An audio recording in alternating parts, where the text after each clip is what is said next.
આજે સરકારે જે પરિપત્ર બહાર પાડ્યો અને ટેકાની જે સિંગ ખરીદી કરવાની આજથી હતી, તો એ જે ટેકાની ખરીદીમાં વિલંબ થયો સરકારે, તો ખેડૂતો અત્યારે ટેન્શનમાં છે. કારણ કે અમારે તો અત્યારે જે સિંગ લીધેલી સારી સિંગ છે, ઘરે પડી છે, એની અંદર ખોટા સરકારે પરિપત્ર બહાર પાડશે, વિલંબ કરવાનો, તો લાખો ખેડૂતો પરેશાન થાય છે, તે હેરાનગતિ થાય છે.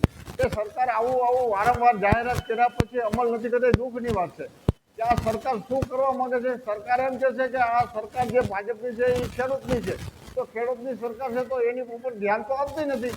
તો આજે અમે લાખો ખેડૂતોએ 8 લાખ ખેડૂતોએ જે સિંગનું બુકિંગ કરેલું છે લખાવેલું, એ સિંગ આજે ખરીદી ન કરે તો અમારે કેસુનો જે કિસાનો છે એ તો હાવ પહેલાં થઈ ગયેલા છે. હવે ક્યાં જવું, અમારે કોની પાસે રજૂઆત કરવી?